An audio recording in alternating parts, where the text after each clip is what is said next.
Hello and welcome to education Mantra academy. तो भाई कैसे हो आप लोग? होप सो अच्छे होंगे। मैं बता दूं, मैं भी अच्छा हूं। आज हम शुरू कर रहे हैं एक और एमसीक्यू सीरीज जिसका नाम है वैल्यूएशन ऑफ गुडविल। ठीक है, तो चलिए भाई पहले क्वेश्चन की ओर बढ़ते हैं। अगर आपने गुडविल की वो वन शॉट नहीं देखे तो पहले जाके वन शॉट देखिएगा, तब आपको ये एमसीक्यू समझ में आएंगे। और वन शॉट का लिंक मैं डिस्क्रिप्शन में आपके दे दूंगा। ठीक है, तो भाई देखो पहला क्वेश्चन है, the goodwill of the firm is not affected by. तो कह रहा है भाई गुडविल जो फर्म की है वो किस चीज से अफेक्ट नहीं होती। तो हमने भाई पढ़ा था कि variable factor when goodwill are affected. तो वहां से क्वेश्चन आया हुआ है location of the firm. Location of firm से तो गुडविल अफेक्ट हो जाएगी। रेपुटेशन ऑफ द फर्म, जो फर्म की रेपुटेशन है वो तो भाई गुडविल की डेफिनेशन ही होती है। मैनेजमेंट ऑफ द फर्म, ये भी हो जाएगा। तो इसका आंसर क्या हो जाएगा? None of the above. ठीक है, तो भाई इसने पूछा क्या था? इसने पूछा था गुडविल ऑफ द फर्म किस चीज से अफेक्ट नहीं होती है। उसने ये नहीं पूछा था कि भाई किससे अफेक्ट होती है। तो लोकेशन ऑफ द फर्म मतलब आपकी फर्म की लोकेशन अच्छी तो गुडविल अच्छी। Reputation of the firm, firm की रेपुटेशन अच्छी तो गुडविल अच्छी। Management of the firm, firm का जो मैनेजमेंट है वो एफिशिएंट हुआ तो गुडविल बेटर रहेगी। तो इसका ऑप्शन क्या हो जाएगा? None of the above. चलिए अगले क्वेश्चन की ओर बढ़ते हैं।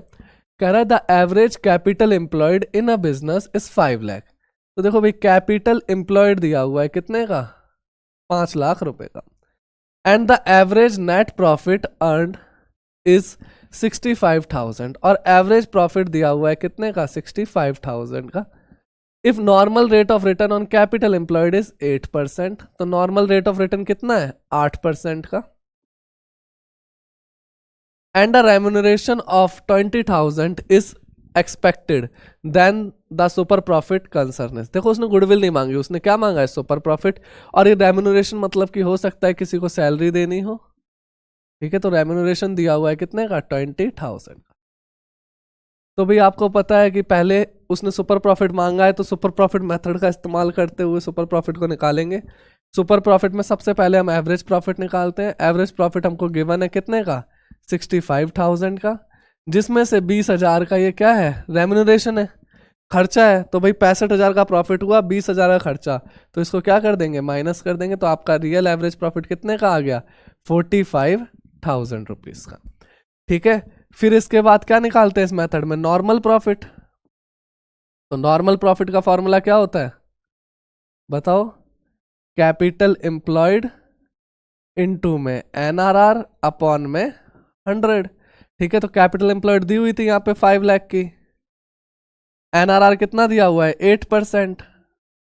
तो भाई 20 से 20 कैंसिल हो गए। 5 8 जा 40, 1 2 3, तो 3 जीरोस और लगे। तो भाई नॉर्मल प्रॉफिट कितना आ गया? 40,000। फिर क्या निकालते हैं हम? Super profit. सुपर प्रॉफिट का फॉर्मूला क्या होता है? सोचो। एवरेज प्रॉफिट माइनस में नॉर्मल प्रॉफिट। एवरेज प्रॉफिट जो हमने करेक्ट करके निकाला कितना आया था? 45,000 का। और नॉर्मल प्रॉफिट अभी कितना आया? 40,000 का। तो भाई सुपर प्रॉफिट कितना हो गया? 5,000 का। देखो कहीं ऑप्शन में 5,000 है? हाँ। ठीक है, देखो ये तो मैंने आपको प्रेजेंट करके दिखाया है, बट आप इसको क्या करोगे? बहुत ही शॉर्ट फॉर्म में जल्दी जल्दी कर दोगे। क्लियर है? अगले क्वेश्चन की ओर बढ़ते हैं। Capital employed of a firm is 3 lakh. तो भाई कैपिटल एम्प्लॉयड दी हुई है कितने की? 3 लाख रुपए की। The annual profit earned by the firm during the year is 48,000। तो एवरेज प्रॉफिट भाई दिया हुआ है 48,000 का। कह रहा है the money could be kept in a bank for 5 year at 10% per annum. तो मनी को बैंक में कैप्ट करा जा रहा है 10% पर एनम से, अगर आप 5 साल के लिए लगाते हो। Considering 2% as fair compensation of risk involve in business. तो क्या कह रहा है? भाई देखो 10% अगर मैं बैंक में रखता तो मेरे को मिल जाता, मैं बिजनेस में लगा रहा हूं तो इसमें रिस्क है तो मेरे को 2% ज्यादा मिलेगा। ठीक है, तो भाई अगर मैं इसको बिजनेस में लगा दूंगा तो भाई कितना प्रॉफिट आने वाला है? 12% का प्रॉफिट आने वाला है। ये नॉर्मली बात कर रहा है, तो भाई ये नॉर्मल रेट ऑफ रिटर्न की बात कर रहा है। ठीक है, तो ये दिया हुआ है NRR। क्लियर है? आगे कह रहा है the goodwill of the firm on the basis of capitalisation will be. क्या उसने बताया? कैपिटलाइजेशन एवरेज प्रॉफिट लगाना है या फिर सुपर प्रॉफिट लगाना है? उसने कुछ नहीं बताया। तो यहां से आपकी चॉइस है, आप किसकी ओर जा सकते हो। कैपिटलाइज एवरेज प्रॉफिट आसान है या सुपर प्रॉफिट, वो आप देख लेना। मैं भाई एवरेज प्रॉफिट से निकाल रहा हूं। तो एवरेज प्रॉफिट दिया हुआ है 48,000 का। फिर इसमें क्या करते हैं, कैपिटलाइज्ड कर देते हैं किसको, एवरेज प्रॉफिट को। तो भाई एवरेज प्रॉफिट 48,000, कैपिटलाइज का मतलब उल्टा कर देते हैं, तो एनआरआर अपॉन 100 होता था, यहाँ पे 100 अपॉन में एनआरआर कर देंगे। तो 12 1 जा 12, 12 4 जा 48। तो भाई कैपिटलाइज एवरेज प्रॉफिट कितना आ गया, 4 लाख का। तो गुडविल क्या होती है, कैपिटलाइज्ड एवरेज प्रॉफिट माइनस में नेट एसेट या फिर कैपिटल एम्प्लॉयड। ठीक है, तो कैपिटलाइज्ड एवरेज प्रॉफिट 4 लाख और वो कितना है, 3 लाख। तो आपकी गुडविल कितने की आ गई, 1 लाख रुपए की। कहीं ऑप्शन में है 1 लाख, हाँ, ए इसका क्या हो गया, आंसर हो गया।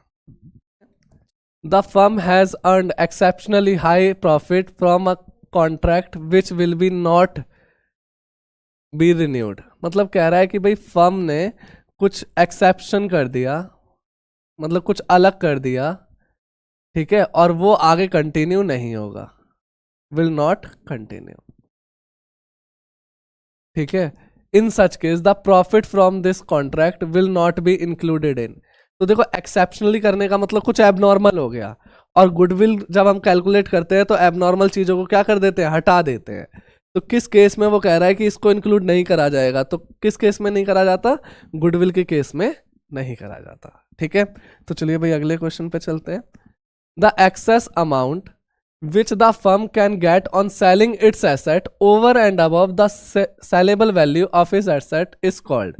तो कह रहा है भी मान लो आपकी एसेट 6 लाख रुपए की है और आप उस एसेट से अबव सेल वैल्यू प्राप्त कर लेते हो। ठीक है, जैसे मान लो कि भाई एसेट 6 लाख की है और आपने जो एसेट को खरीदा, मतलब जो उसकी सेल वैल्यू पे करने को आप तैयार हो, वो 7 लाख की है। तो कह रहा है भाई जो डिफरेंस आएगा वो किस चीज का आएगा। तो देखो यहाँ पे आपको लॉस हुआ है, तो लॉस आप ऐसे तो करोगे नहीं, मतलब आपने उसका क्या खरीदा होगा, नाम खरीदा होगा। तो जब भी ऐसा केस बनता है, जब आप एसेट की वैल्यू से ज्यादा पे करके किसी चीज को खरीदते हो, तो आप किसको खरीदते हो, उसकी गुडविल को खरीदते हो। देखो कहीं है गुडविल, हाँ, डी इसका क्या हो गया, आंसर हो गया। चलो भाई अगले क्वेश्चन पे बढ़ते हैं। When goodwill is not purchase goodwill account can. देखो भाई गुडविल दो तरीके की होती है, एक होती है सेल्फ जनरेटेड गुडविल, एक होती है purchased goodwill. Self generated goodwill हम कहीं शो नहीं करते, बट परचेस्ड गुडविल को हम बैलेंस शीट के अंदर शो करते हैं। तो कह रहा है when goodwill is not purchased goodwill account can never be raised in the books, be raised in the books, be partially raised in the books, be raised as per partnership deed. तो मैंने कहा भी self generated goodwill कहीं पर भी show नहीं करते हैं, तो ये क्या आ जाएगा, never be raised in the books. तो ए क्या हो गया, इसका आंसर हो गया। ठीक है, अगले क्वेश्चन की ओर बढ़ते हैं। कह रहा है weighted average method of calculating goodwill be used. तो बताओ भाई वेटेड एवरेज मेथड कब लगाते हैं। वेटेड एवरेज मेथड में हम करते क्या है, यहाँ पे हम वेट दे देते हैं, जैसे इसका वेट 1 है, इसका वेट 2 है, इसका वेट 3 है, इसका वेट 4 है। जिससे क्या होता है कि आप जिस ट्रेंड में बढ़ रहे हो उस ट्रेंड का वेट क्या हो जाता है, ज्यादा, तो वही आंसर आने की उम्मीद होती है। जैसे कि एग्जाम्पल, आप क्लास 1 में लाए 99%, क्लास 2 में लाए 95%, क्लास 3 में 80% रह गए, क्लास 4 में 75। तो अब बताओ क्या दोबारा 99 आने वाले हैं, नहीं, ट्रेंड किसका चल रहा है, 75 का। तो आप इसी के आसपास रहोगे। तो वेटेड एवरेज मेथड क्या करता है, जो आपका ट्रेंड चल रहा है उसी के आसपास आंसर लाने की कोशिश करता है। तो हमेशा ट्रेंड जब भी फॉलो करना है तो आप किसको निकाल देते हो, वेटेड एवरेज मेथड से गुडविल को निकालने की कोशिश करते हो। तो देखो व्हेन प्रॉफिट आर फ्लक्चुएटिंग, नहीं, when profit show a trend, हाँ ये मेरा करेक्ट आंसर है, क्योंकि प्रॉफिट जब ट्रेंड शो करता है, बेशक गिरता हुआ या बढ़ता हुआ, तो हम किस मेथड को यूज कर लेते हैं, वेटेड एवरेज मेथड को यूज कर लेते हैं। तो बी इसका क्या हो गया, सही आंसर हो गया। चलो भाई अगले क्वेश्चन की ओर बढ़ते हैं। Goodwill is not accounted in the books if. तो अभी बताया था कि भाई सेल्फ जनरेटेड गुडविल बुक्स में कहीं पर भी रिकॉर्ड नहीं होती। तो देखो कहीं सेल्फ जनरेटेड दिख रहा है, हाँ, बी ऑप्शन आपका सेल्फ जनरेटेड का है, तो ये आपका क्या हो गया, सही आंसर हो गया। अगला question, the formula of capitalisation of super profit method is. तो बताओ कैपिटलाइजेशन सुपर प्रॉफिट मेथड का क्या फॉर्मूला होता था। तो देखो जब भी हम कैपिटलाइजेशन की बात करते हैं, जिस चीज को कैपिटलाइज करना है उसको अपोजिट करते हैं। जैसे एनआरआर अपॉन में 100 फॉर्मूला था हमारा, कैपिटलाइजेशन की बात करते हैं तो 100 अपॉन में एनआरआर हो जाता है, और एनआरआर मतलब नॉर्मल रेट ऑफ रिटर्न। देखो कहीं ऐसा क्वेश्चन आपको दिख रहा है, हाँ, सुपर प्रॉफिट इनटू में 100 अपॉन में एनआरआर। तो इसका भी आंसर क्या हो गया, बी सही हो गया। ठीक है, अगले क्वेश्चन की ओर बढ़ते हैं। Which of the following is not true in relation to goodwill. तो देखो उसने ये नहीं बोला कौन सा सही है, उसने क्या बोला कौन सा गलत है। तो भाई कौन सा ऐसा इनमें से है जो गुडविल के लिए गलत है। तो भाई गुडविल एक इंटेंजिबल एसेट होती है। हाँ, इंटेंजिबल एसेट उसे कहते हैं ना देख सकते हैं ना छू सकते, केवल फील कर सकते हैं। तो ये सही कह रहा है। क्या ये फिक्टिशियस एसेट होती है? फिक्टिशियस एसेट उसे कहते हैं जो एसेट नहीं होती बट किसी कारणवश उसको एसेट मान लिया जाता है। तो भाई गुडविल फिक्टिशियस एसेट नहीं होती। तो ये इसका क्या हो गया आंसर हो गया। गुडविल कौन सी एसेट होती है? इंटेंजिबल एसेट होती है। ठीक है, आगे की भी ऑप्शन पढ़ लेते हैं। क्या इसकी रिलाइजेबल वैल्यू होती है? हाँ, तभी तो हम गुडविल की वैल्यू निकालते हैं। तो ऑल ऑफ दिस तो हो ही नहीं सकता, तो 20 का क्या हो गया आंसर हो गया। ठीक है, तो चलिए भाई अगले क्वेश्चन की ओर बढ़ते हैं। Assertion reason. असर्शन रीजन आपको पता होंगे, जब 11th 12th में आपने करा था कि भाई असर्शन और रीजन क्या होता था कि भाई एक स्टेटमेंट असर्शन में दे दी, एक स्टेटमेंट रीजन में दे दी, फिर आपको देखना होता है असर्शन ट्रू है और रीजन भी ट्रू है या नहीं है। अगर दोनों स्टेटमेंट सही है तो उसके बाद देखना होता है कि असर्शन जो है वो जो रीजन है वो असर्शन की करेक्ट एक्सप्लेनेशन है या नहीं है। ठीक है, तो ये सारी चीजें आपको इसके अंदर देखनी होती थी। तो चलो भाई पहला असर्शन रीजन देखते हैं। Goodwill belongs to the category of intangible asset. सही कह रहा है, such as patent, trademark, copyright etcetera. तो एकदम सही कह रहा है। गुडविल क्या है? इंटेंजिबल एसेट है। किसकी तरह? जैसे पेटेंट, ट्रेडमार्क और कॉपीराइट होते हैं। तो ये स्टेटमेंट क्या है? ट्रू है। ठीक है, goodwill can not be seen और टच्ड। तो गुडविल क्या है? ना आप उसको देख सकते हो ना उसको आप छू सकते हो। सही कह रहा है। हाँ, अब देखो ऊपर कह रहा था वो टेंजिबल एसेट, इंटेंजिबल एसेट, और नीचे उसी की कुछ कुछ डेफिनेशन दे दी। तो आपका दोनों ट्रू है, तो आप क्या लिखोगे? Assertion and reason both are true but assertion reason is correct explanation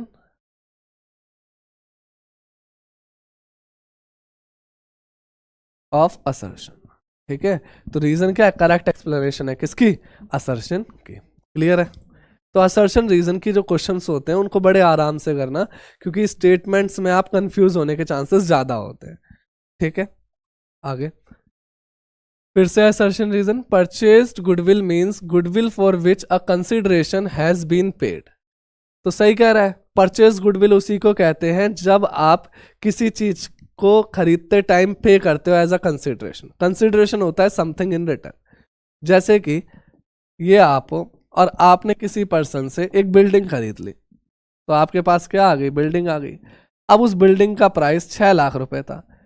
ठीक है, बट फिर भी आपने उसको कितने में खरीदा? आपने उसको 8 लाख में खरीद लिया।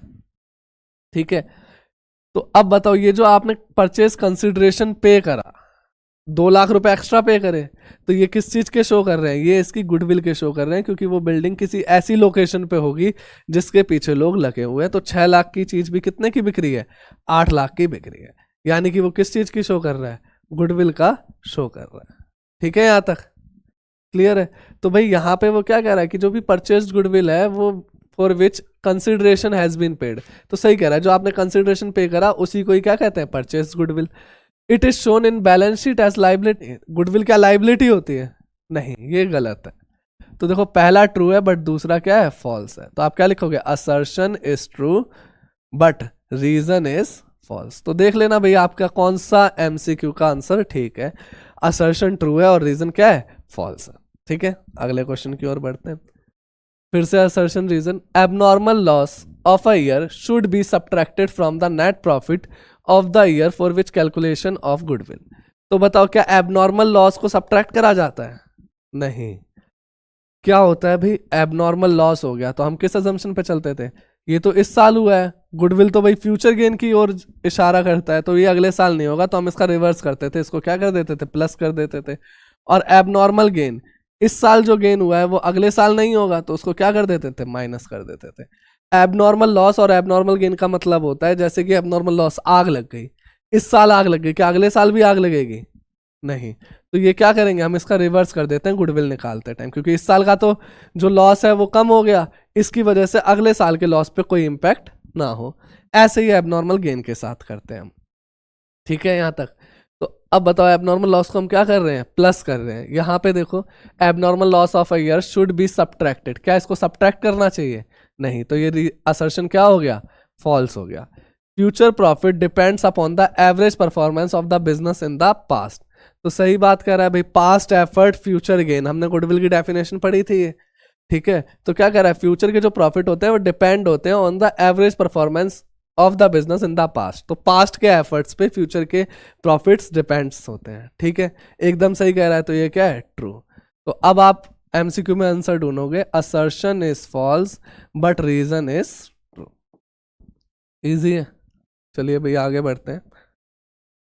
कह रहा है weighted average profit method is considered better than the simple average profit method because it assign more weightage to the profit of the latest year which is more likely to be earned in future। तो कह रहा है भाई weighted average profit जो होता है वो average profit से काफ़ी अच्छा माना जाता है, क्यों, क्योंकि उसके वेट जो असाइन होते हैं वो जो करंट ईयर के होते हैं उसके हाईएस्ट वेट दिए जाते हैं। तो भाई अभी हमने पढ़ा था कि जो वेटेड एवरेज मेथड है वो ट्रेंड को शो करता है, और जो लेटेस्ट ईयर है उसका ट्रेंड ज्यादा होने, मतलब जो आज प्रॉफिट हुआ है वही अगली बार प्रॉफिट होने की उम्मीद है, ठीक है, तो उस ट्रेंड के हिसाब से शो होता है। तो ये सही कह रहा है, हाँ, एवरेज प्रॉफिट मेथड से तो वेटेड एवरेज प्रॉफिट मेथड काफी अच्छा होता है क्योंकि वो ट्रेंड के हिसाब से चलता है, ठीक है, तो ये एकदम सही कह रहा है, तो ये क्या है, ट्रू है। The highest weight is attach to the profit of the most recent year, तो सही कह रहा है ये भी, जो हाईएस्ट वेट होता है जो अभी का रिसेंट ईयर है, मोस्ट रिसेंट ईयर जो आपके सबसे पास है उसको ज्यादा वेट दिया जाता है, हाँ, तो ये भी सही कह रहा है। तो आप क्या लिखोगे, assertion is true, assertion and reason is true and reason is correct explanation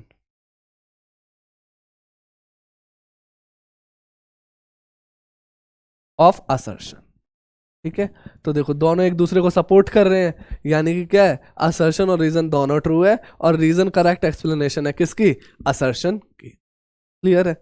तो भी असर्शन रीजन के क्वेश्चंस जो होते हैं ना, आप आराम आराम से पढ़ोगे उसको तो वो समझ में आएगा, फिर आपको एक एक स्टेटमेंट करके देखना है। जैसे मैं देख रहा हूँ, पहली स्टेटमेंट देखो ट्रू है या फॉल्स है, फिर दूसरी स्टेटमेंट देखो ट्रू है या फॉल्स है, दोनों ट्रू हो गई तो उसके बाद बस ये देख लो जो रीजन है वो उसी के बारे में बात कर रहा है क्या, अगर हाँ उसी के बारे में बात कर रहा है, मतलब कुछ कुछ उसी की डेफिनेशन टाइप दे रहा है, तो वो उसकी करेक्ट एक्सप्लेनेशन है, क्लियर है। तो चलो भाई अगले क्वेश्चन की ओर बढ़ते हैं। एक और assertion reason, an older business is likely to have lesser goodwill, सही कह रहा है, जो ओल्डर गुडविल हो, जो ओल्डर बिजनेस होता है, मतलब जो पुराना बिजनेस होता है उसकी उम्मीद होती है कि उसकी गुडविल क्या हो, कम हो, ये एकदम गलत कह रहा है, ठीक है, जितना पुराना बिजनेस उतनी ज्यादा गुडविल होने की संभावना होती है, ठीक है, क्यों, क्योंकि उनके पास्ट लिंक होते हैं, ठीक है, जैसे आप नया बिजनेस स्टार्ट करोगे तो आपको लिंक्स बनाने में काफ़ी टाइम लगेगा, कहाँ से परचेज करना है, किसको सेल करना है, बट जो पुराना बिजनेस इस लाइन में उनको पहले ही पता है कि भाई हमारा कस्टमर कौन है और हमारा प्रोड्यूसर कौन है, तो उन्हीं से पहले से लिंक होती हैं पार्टियाँ, ठीक है, तो ये एकदम गलत कह रहा है कि भाई गुडविल क्या होती है, कम होती है। आगे रीजन की ओर, the number of customers of an older business will be more in comparison to the customer of the new entities, तो क्या कह रहा है कि भाई जो नंबर ऑफ कस्टमर है ओल्डर बिजनेस के विल बी मोर, वो ज्यादा होंगे कंपैरिजन में नई एंटिटी के, तो एकदम सही कह रहा है, पुराना बिजनेस ज्यादा कस्टमर, नया बिजनेस कम कस्टमर, ठीक है, तो एकदम सही कह रहा है, तो ये क्या है, ट्रू है। तो आप क्या लिखोगे, assertion is false but reason is true, जहां आपको ऐसा एमसीक्यू दिख जाए वो आपका करेक्ट आंसर हो गया, क्लियर है यहां तक। चलिए भाई असर्शन रीजन हमारे खत्म हुए, अगले क्वेश्चन की तरफ। Capital employed by a firm is 5 lakh, तो फिर से उसने क्या दे दिया, कैपिटल एम्प्लॉयड दे दिया, कितने का, 5 लाख रुपए का। It's average profit is 60,000, average profit भी दे दिया कितने का, 60,000 रुपीज का। The normal rate of return is in similar type of business is 10%, NRR भी दे दिया कितने का, 10% का।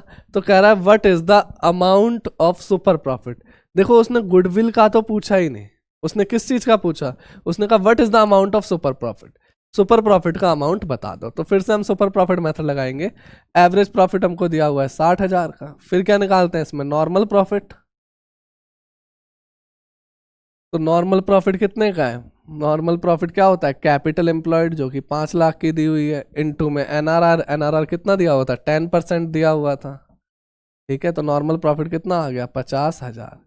तो भाई सुपर प्रॉफिट होता है एवरेज प्रॉफिट जो कि 60,000 और नॉर्मल प्रॉफिट जो कि 50,000। तो सुपर प्रॉफिट कितने का आ गया? 10,000 का। देखो कहीं 10,000 आंसर है?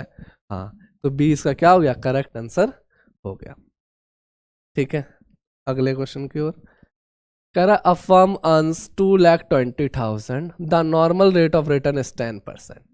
तो फर्म जो अर्न कर रही है यानी एवरेज प्रॉफिट है उसका कितना? 2,20,000 रुपए, और एनआरआर उसका कितना है? 10% का। The asset of the firm amounted to and liability are 2 lakh. तो asset of the firm amounted to and liability are 2 lakh.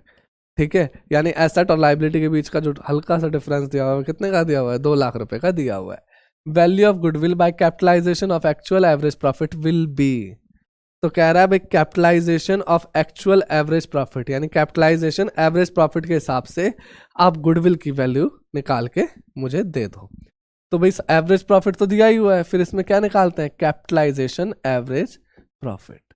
ठीक है, एवरेज प्रॉफिट 2,20,000 इनटू में एनआरआर कितना है भाई? 10%, बट कैपिटलाइजेशन में तो रिवर्स कर देते हैं, तो 100/10। कितना आ गया ये? एक सेकेंड, गलत काट दिया। ये कितना था? 2,20,000 इनटू में 100/10। 1 0 से 1 0 कट गया, ये कितना आ गया? 22 लाख। ठीक है, फिर क्या होता था? Goodwill is equal to capitalized average profit जो कि 22 लाख है, माइनस में कैपिटल एम्प्लॉयड। तो बताओ कैपिटल एम्प्लॉयड कितनी दे रखी है? 2 लाख। ये 2 लाख नहीं है, 20 लाख है, मिस्टेक है। ठीक है, तो भाई कैपिटल एम्प्लॉयड कितने की दे रखे हैं? 20 लाख रुपए की। तो आपका आंसर कितने का आ गया? 2 लाख का। देखो कहीं ऑप्शन में 2 लाख है, हाँ। ठीक है, तो ये भाई 20 लाख था। अगर 2 लाख होता तो हमारा आंसर 18 लाख आता, जो कि ऑप्शन में नहीं है। तो ये मिसप्रिंट थी, इसको सही कर लेना।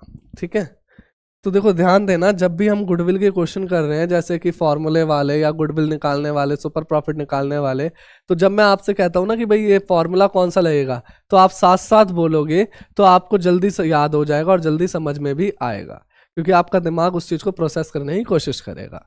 ठीक है, profits of the last 3 year is 4,20,000, 3,90,000 and 4,50,000। देखो वैसे तो आप एवरेज ऐसे निकालोगे, एवरेज प्रॉफिट 4,20,000 प्लस में 3,90,000 प्लस में 4,50,000 डिवाइड बाय 3, ऐसे ही निकालोगे।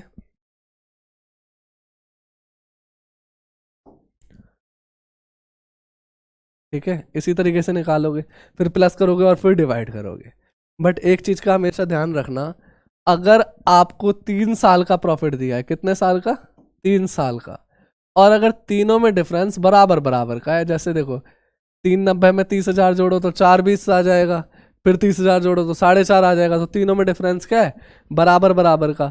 तो जो भी मिडल अमाउंट है वो आपका एवरेज हो जाएगा। ठीक है, तो पहले असेंडिंग ऑर्डर या डिसेंडिंग ऑर्डर में लगा लो, जैसे 3,90,000, 4,20,000 और 4.5 लाख।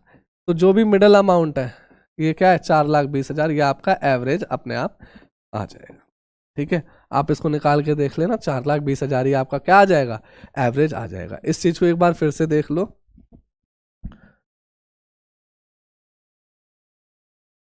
मैंने क्या कहा? आपके पास जो प्रॉफिट होना चाहिए वो 3 साल का होना चाहिए, और तीनों में जो डिफरेंस है वो मतलब बराबर बराबर होने चाहिए। जैसे इस केस में हमारे 33,000 का डिफरेंस है सब में, तो जो भी मिडल अमाउंट होगा वो क्या हो जाएगा? आपका एवरेज हो जाएगा। तो 390 सबसे छोटा है, 420 बीच का है और 4.5 लाख बड़ा है, तो 420 आपका क्या हो गया? Average profit. ठीक है, बाकी आप वैसे भी निकाल सकते हो। The value of goodwill on the basis of 2 year purchase of 3 years average profit. तो नंबर ऑफ ईयर परचेज कितने दिए हुए हैं? 2। तो भाई इधर गुडविल का फॉर्मूला क्या होता है? Goodwill is equal to average profit into में नंबर ऑफ ईयर परचेज। ठीक है, तो एवरेज प्रॉफिट कितने का दिया था भाई? अभी अभी निकाला है 4,20,000 का, नंबर ऑफ ईयर परचेज 2, तो आंसर कितना आ गया? 8,40,000। सी इसका क्या हो गया? करेक्ट आंसर हो गया। इजी है। चलो भाई अगले क्वेश्चन की ओर। The profit of the last 3 year are, फिर से वही फिगर्स दे दी। तो देखो 33,000 का डिफरेंस है और बीच वाली वैल्यू आपका क्या हो जाएगा, एवरेज प्रॉफिट हो जाएगा। तो एवरेज प्रॉफिट कितना आ गया, 4,20,000। Capital employed is 40 lakh and the normal rate of return is 10%। The amount of goodwill calculated on the basis of super profit method of 3 years of purchase. तो नंबर ऑफ ईयर परचेज कितने दिए हुए हैं, 3। तो इस बार super profit method लगाना है। ठीक है, तो एवरेज प्रॉफिट दिया है 4,20,000। इसके बाद हम क्या निकालते हैं, नॉर्मल प्रॉफिट। तो नॉर्मल प्रॉफिट क्या होता है, कैपिटल एम्प्लॉयड कितना दिया हुआ है, 40 लाख, इनटू में एनआरआर, एनआरआर 10/100। तो 1 0 से 1 0 और इस 0 से इस 0। तो भैया कितना आ गया, 4 लाख का आ गया। ठीक है, फिर क्या निकालते हैं, सुपर प्रॉफिट होता है भाई एवरेज प्रॉफिट माइनस में नॉर्मल प्रॉफिट, कितना आ गया, 20,000। ठीक है, और गुडविल इज इक्वल टू होती है सुपर प्रॉफिट इनटू में नंबर ऑफ ईयर परचेज। तो कितना आ गया ये, 60,000 का। कहीं है आंसर, हाँ डी आंसर इसका क्या हो गया, करेक्ट हो गया। ठीक है, तो बस आपको फॉर्मूलेज याद होने चाहिए, बाकी तो अपने आप ही होता चला जाएगा। आगे देखते हैं अगला question. Total capital employed by a partnership firm is 10 lakh and its actual average profit is 2,50,000। Normal rate of return is 20% in a similar firms working under similar condition. The firm earns super profit of। अब देखो goodwill नहीं मांगी उसने, क्या मांगा, super profit मांग लिया। तो फिर से हम सुपर प्रॉफिट मेथड का इस्तेमाल करेंगे। पहले क्या निकालते हैं सुपर प्रॉफिट में, बताओ, एवरेज प्रॉफिट। एवरेज प्रॉफिट कितने का है, 2.5 लाख का। फिर क्या निकालते हैं, normal profit. Normal profit capital employed कितने की दे रखी है, 10 लाख की, इनटू में एनआरआर कितने का, 20% का। तो भाई 2 0 से 2 0 कैंसिल, कितना आ गया ये, 2 लाख रुपए। ठीक है, अब आपको पता है भाई सुपर प्रॉफिट क्या होता है, average profit 2.5 lakh, normal profit 2 lakh. तो सुपर प्रॉफिट कितने का आ गया, 50,000 का। कहीं ऑप्शन में, हाँ ए इसका क्या हो गया, करेक्ट आंसर हो गया। इजी है यहां तक, अगले पे बढ़ते हैं। Goodwill is to be calculated at 1 year's purchase of the average of last 3 year profit. तो भाई गुडविल क्या कह रहा है, 1 ईयर परचेज है। ठीक है, द फर्स्ट ईयर वॉज 60,000। तो फर्स्ट ईयर का प्रॉफिट कितने का है, 60,000 का। Second year twice the profit of the first year. तो भाई फर्स्ट ईयर में तो 60,000 था, सेकेंड ईयर में कह रहा है ट्वाइस हो गया, ट्वाइस मतलब डबल, 60,000 का दोगुना, कितने का प्रॉफिट हो गया, 1,20,000। And the third year 1.5 times of the profit of second year. तो कह रहा है जो थर्ड ईयर में प्रॉफिट है वो 1.5 times हो गया, जैसे 1,20,000 का सेकेंड ईयर में था, उसका 1.5 times। ठीक है, तो 1,20 को 1.5 से मल्टीप्लाई करोगे तो कितना आ जाएगा, 1,80,000। कैसे करा, पहले 1,20 का 1 से करा, 1,20 फिर 0.5 से करा, आधा हो गया 60,000, 1,20 और 60, 1,80,000 उसका क्या हो गया, आंसर हो गया। अब मैंने आपको अभी भी बताया था अगर 3 साल हैं और तीनों में गैप बराबर बराबर है, जैसे तीनों में 60,000 का गैप है, तो बीच वाला क्या हो जाएगा, आपका एवरेज हो जाएगा। तो ये आपका क्या आ गया, एवरेज प्रॉफिट आ गया। ठीक है, उसने क्या कहा कि भाई गुडविल निकालिए, अमाउंट विल भी, किससे, नॉर्मल एवरेज प्रॉफिट से। तो भाई एवरेज प्रॉफिट आपका कितना है, 1,20,000 और नंबर ऑफ ईयर परचेस 1 ही दिया था। तो गुडविल कितने की आ गई आपकी, 1,20,000। ठीक है, तो गुडविल आ गई आपकी 1,20,000। 20 का क्या हो गया, करेक्ट आंसर हो गया। इजी है यहाँ तक। तो चलिए भाई अगले क्वेश्चन की ओर बढ़ते हैं। The profit earned by business over the last 5 year are as follows. तो भाई जो प्रॉफिट अर्न करा है बिजनेस ने पिछले 5 सालों में वो दिया हुआ है। पहले साल का दिया हुआ है 12,000, दूसरे साल का दिया हुआ है 13,000, फिर 14,000, फिर 18,000 और लास्ट में 2,000 का क्या हो गया, लॉस हो गया। तो टोटल कितने साल हो गए, 1 2 3 4 5, 5 years हो गए। ठीक है, based on 2 years purchase of the last 5 year profit value of goodwill is. तो नॉर्मल सी बात है, एवरेज प्रॉफिट से वो हमसे क्या मांग रहा है, गुडविल की डिमांड कर रहा है। तो प्लस करो 12 13 25, 25 और 14 39, 39 और 16 55, 18 में से 2 गए 16 ही हुआ ना। ठीक है, तो ये कितना आ गया, 11,000। क्लियर है यहाँ तक। फिर क्या करते हैं, goodwill is equal to average profit यानी 11,000 इंटू में नंबर ऑफ ईयर परचेज 2, तो गुडविल कितने की आ गई 22,000। ये इसका क्या हो गया आंसर हो गया। अगले क्वेश्चन की ओर बढ़ते हैं। The goodwill of a firm is 54,000 valued at 4 year purchase of super profit. इस बार तो उसने गुडविल निकाल के ही दे दी। देखो जब वो गुडविल निकाल के देगा इसका मतलब है कि वो जो बीच में स्टेप्स होते हैं ना, जैसे सुपर प्रॉफिट में 5-6 चीजें आती है, ठीक है, तो उन वो 5-6 चीजों में से कुछ भी पूछ सकता है। ठीक है, तो गुडविल उसने दे दी 4 ईयर परचेज की 54,000 सुपर प्रॉफिट मेथड से। The capital employed of the firm is 2 lakh and normal rate of return कितना दिया हुआ है 10% का। तो वो हमसे एवरेज प्रॉफिट की डिमांड कर रहा है। देखो भाई पहले हम इसमें एवरेज प्रॉफिट निकालते थे, फिर हम नॉर्मल प्रॉफिट निकालते थे, फिर सुपर प्रॉफिट और फिर गुडविल निकालते थे। कुछ इसी तरीके से चलता था। ठीक है, बट अब इसमें देखो एवरेज प्रॉफिट तो दिया नहीं, तो अब जो जो स्टेप्स हैं उन्हीं को ही फॉलो करेंगे। नॉर्मल प्रॉफिट होता है कैपिटल एम्प्लॉयड इनटू में 100 वो सॉरी एनआरआर अपॉन में 100। तो बताओ कैपिटल एम्प्लॉयड कितने का है 2 लाख का, नॉर्मल रेट ऑफ रिटर्न 10%, तो भाई नॉर्मल प्रॉफिट कितने का आ गया 20,000 का।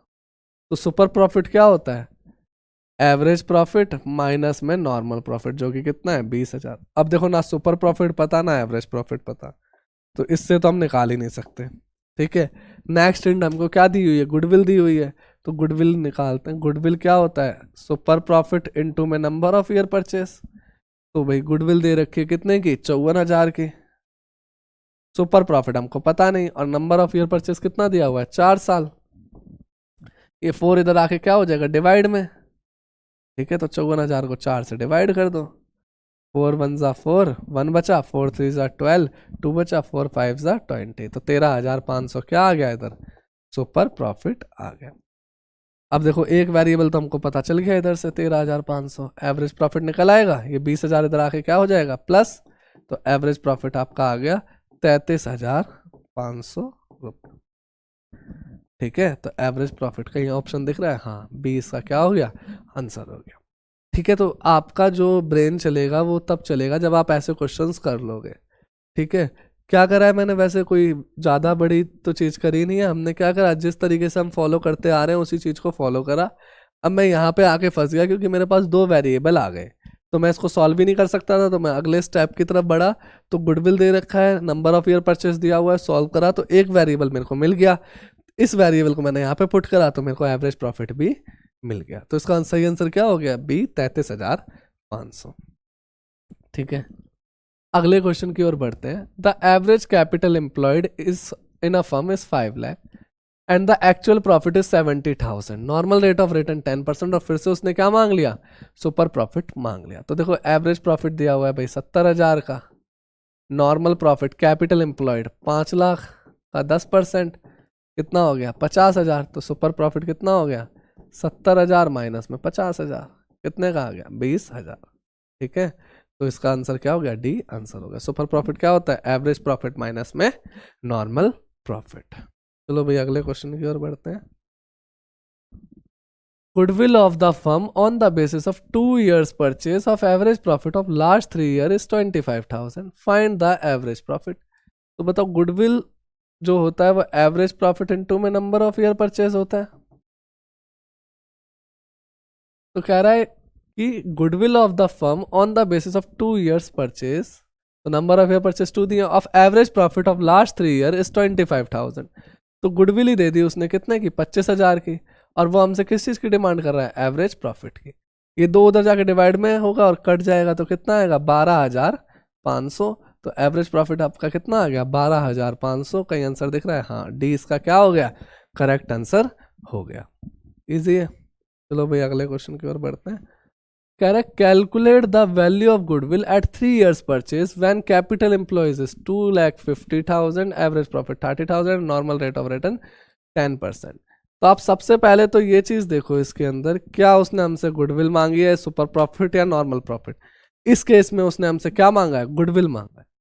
ठीक है, तो भाई सबसे पहले किस मेथड से मांगा है उसने 3 years परचेज। उसने ये तो बताया नहीं, बट जो मेरे को डेटा दिख रहा है वो मेरे को सुपर प्रॉफिट का दिख रहा है। तो मैं सुपर प्रॉफिट मेथड को लगाना शुरू करता हूँ।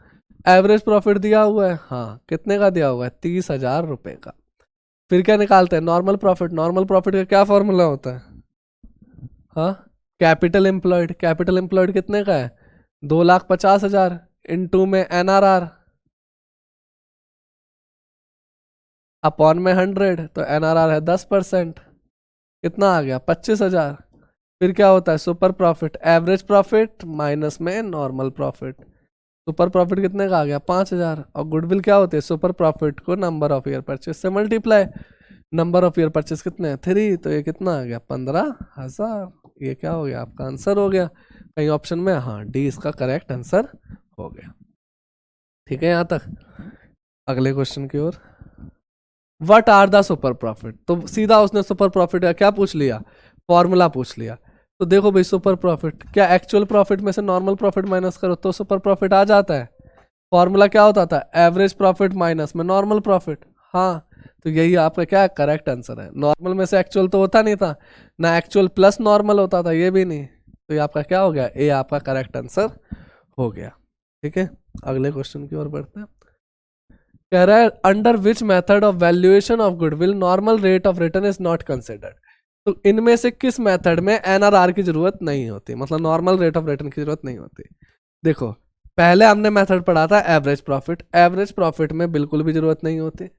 फिर हमने पढ़ा वेटेड एवरेज प्रॉफिट, तो वेटेड एवरेज प्रॉफिट में भी बिल्कुल जरूरत नहीं होती, इसमें वेट की जरूरत होती है। फिर हमने पढ़ा सुपर प्रॉफिट, इसमें नॉर्मल प्रॉफिट में जरूरत होती है।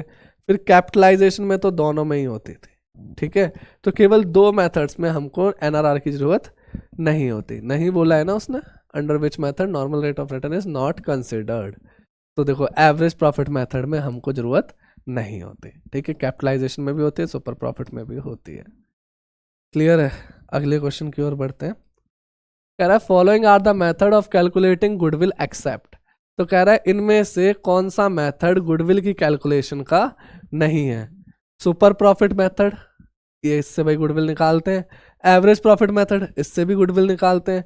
वेटेड एवरेज प्रॉफिट मेथड, इससे भी गुडविल निकालते हैं। कैपिटल प्रॉफिट मेथड, ये कौन सा मेथड है, इससे गुडविल हम नहीं निकालते। तो क्या हो गया, डी इसका करेक्ट आंसर हो गया। उसने बोला था ना अभी कौन सा नहीं है। ठीक है, आओ अगले क्वेश्चन में। Break even indicates, break even होता है जब आपको ना प्रॉफिट होता है ना लॉस होता है, उसे आप ब्रेक इवन कह देते हो। ठीक है, तो देखो कहीं दे रखा है रेवेन्यू आज मोर देन आर कॉस्ट, मतलब इनकम ज्यादा कॉस्ट कम, तो ये ब्रेक इवन कहाँ है, ये तो प्रॉफिट है।